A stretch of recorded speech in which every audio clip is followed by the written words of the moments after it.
dentro de mi labor de día a día. Démosle ese impacto más allá, que va desde la persona, cada uno de ustedes, hombres o mujeres, que van desempeñando un rol dentro de la función que tienen. La función es muy relevante, que tiene que ver con el tema de supervisar, el observar más allá para contemplar todas las posibilidades y tener las medidas preventivas para ejecutar las acciones que se van requiriendo, y la toma de decisiones también. Hay dos puntos que lo vamos a ir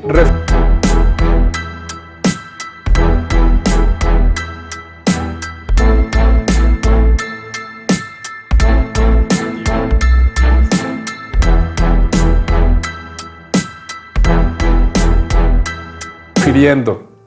Uno tiene que ver con el toma de conciencia y toma de responsabilidad. Esos dos fundamentos es como se va desarrollando la inteligencia emocional.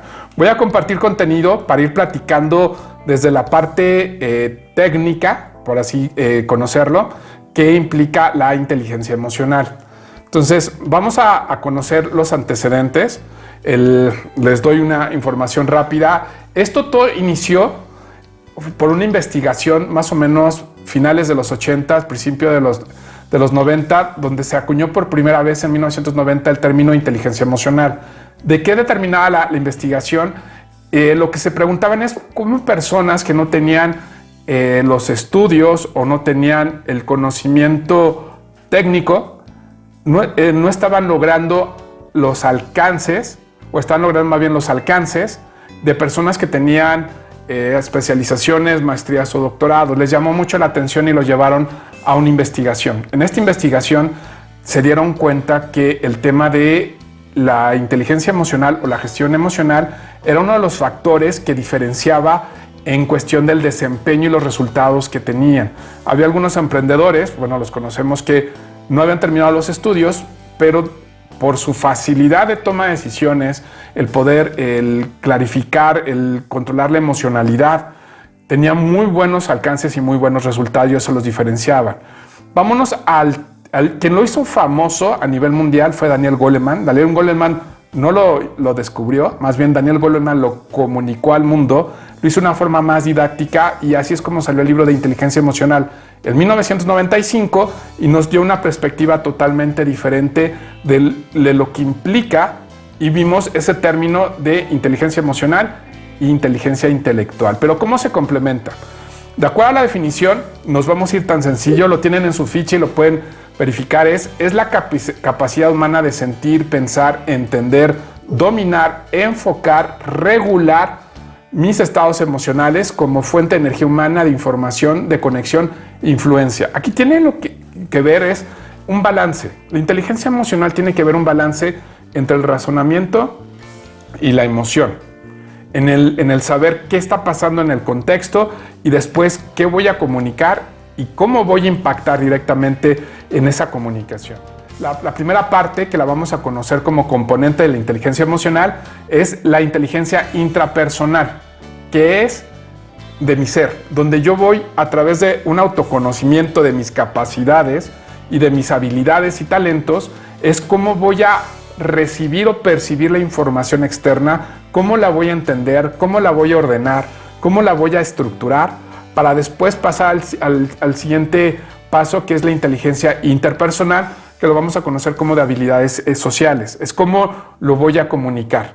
Es interesante que estos dos pasos, si tú los ejecutas de una manera consciente y tomas la responsabilidad que desde cómo recibes la información, cómo la procesas, cómo la estructuras y ejecutas el tema de toma de acciones, vas a hacerte responsable de lo que estás proponiendo, lo que estás estableciendo. Tú como líder de esa célula, es importante que te des cuenta que tú eres el que está dando el primer paso, el que tiene esa visión del contexto general, y obviamente que no es nada más las situaciones, sino también las personas, cómo les vas a hacer ver, cómo les vas a comunicar y cómo los vas a llevar. Es interesante lo que nos plantea la inteligencia emocional, como es ese regulador entre el pensamiento lógico y la emoción. Saber enfocar el punto crítico o la acción, pero también llevar a la persona a que lo comprenda y lo entienda. Entonces, ¿qué significa?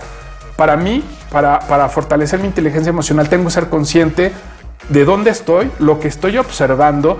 En la parte intrapersonal entra mucho el tema de la observación del contexto y tener claro todos los elementos que están allá, reconociendo la emoción que me hace sentir. Un ejemplo, si están llegando a un lugar y se dan cuenta que no están respetando el protocolo, ya lo identifiqué, que los pasos del protocolo no lo están respondiendo, la mente racional, el razonamiento, y la mente emocional es que me molesta porque no están llevando los lineamientos, o llegaron tarde, o no traen el equipo completo, o no están respetando los acuerdos. Ahí viene ese balance donde yo determino cuál es el objetivo, el cumplimiento de esta orden de trabajo. Ok, ¿cuál es el resultado, conclusión de esta orden de trabajo en este tiempo establecido?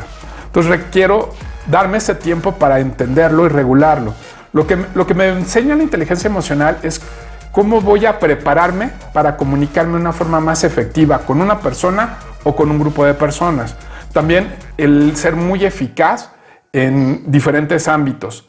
La parte interesante en cuestión de la gestión emocional es cómo voy dándome esos tiempos para entender y observarlo. No es sencillo el irlo dominando, pero cada día te puedes ir acercando a tener ese alcance. Algo que tiene el latinoamericano, lo vamos a conocer, es que somos muy platónicos. Tendemos a ser muy temperamentales antes de socráticos. Socrático significa en el tema de que tengo que entender qué está pasando, por qué está pasando, cuáles son las propuestas que tengo para solucionarlo y cómo puedo lograrlo. Tú como líder de esa orden de trabajo es que aprendas a observar y entender los contextos. También gestiones el enfoque, tu emocionalidad, para que tengas claridad en el objetivo, cómo lo vas a comunicar y sobre todo cómo vas a lograr acuerdos, que esa es la parte comunicativa. ¿Para qué nos sirven las emociones? Uno es para que te aprendas a adaptar a los diferentes lugares y a las diferentes personas, pero primero tienes que entrar despacio. A eso yo le llamo desacelerar. El no tomármelo personal, el aprender a observar la situación o las diferentes contextos que están llegando a suceder y entender cómo puedo hacer una estrategia para dar el cumplimiento a lo que requiere en ese día. También requiere el tema de cómo voy a adaptarme a ese contexto.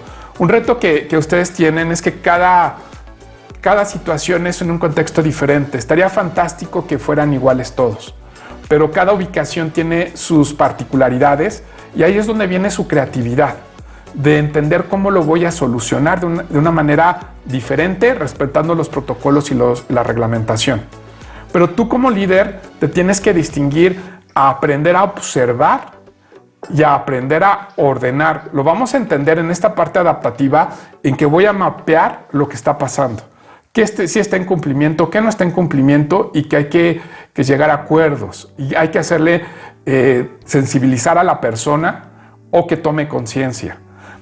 Un ejemplo en lo que tiene que ver con inteligencia emocional en la sensibilización, es decirle, si no hago este proceso, este protocolo, pongo en riesgo la seguridad de las personas que pasan por aquí. Entonces ya lo estoy sensibilizando, le tengo que contar la historia, hay que evitar suponer. Aquí hay que generar esa conversación con la otra persona para llevarla a la sensibilización y a la toma de conciencia de que va a haber una consecuencia. Hay que hacer esto. Sí nos va a llevar tiempo, pero una vez que establezcamos este perímetro vamos a poder operar con tranquilidad y vamos a lograr el objetivo que nos están estableciendo. El segundo punto de la inteligencia emocional es el tema motivacional o emocional. Es cómo puedo ser firme sin insultar a una persona. Decirle, oye, ya acordamos esto, hay que cumplirlo. No hay que salirnos del protocolo porque hay consecuencias. Estoy subiendo mi intensidad en mi tono de voz, pero estoy siendo enfocado. Y no requiero ofender a nadie para que se lleve la acción. Si de repente hay personas que te van a sacar de ese balance, te van a desesperar. Tienes que tener recursos para que puedas entrar y salir y poder enfocar otra vez las cosas. Uno de los recursos es cuando ya se subió de tono y se está llegando a gritar, ya no va a haber un acuerdo. Una técnica es, vamos a vernos en 10 minutos o en 5 minutos, analiza la situación y tráeme una propuesta. Se baja esa emocionalidad y ya puedes entrar de una manera más enfocada. También la forma como lo voy a comunicar. ¿Cuál va a ser mi postura, mi tono de voz? ¿Cómo voy a establecer ese acuerdo? Pero debo tener claridad. Si lo vemos en mi proceso intrapersonal, yo debo de tener entendimiento de los cumplimientos, las reglamentaciones, las posibles consecuencias, porque estoy midiendo el riesgo. Ustedes como líderes tienen todo ese conocimiento técnico y de experiencia para que puedan ejercer su competencia y establecer los lineamientos. Pero ojo, si no los comunicas, si no se los dices, no lo vas a llevar a la toma de conciencia y a la toma de responsabilidad. ¿Por qué? Porque tú tienes responsabilidades para ejecutar ciertas acciones y tienes que cumplir los protocolos. Pero eso garantiza la seguridad y el cumplimiento de lo que se está estableciendo. Es interesante cómo podemos empezar a observar enfoques de resultados hacia la inteligencia emocional. Y tiene que ver mucho en el tema del logro. El logro podemos poner otra palabra que se llama éxito. El éxito es el cierre del resultado con un cumplimiento. Entonces fue exitoso, pero tiene que ver desde cómo yo observo la situación y hago esa estrategia para lograr cumplir ese objetivo que me está estableciendo.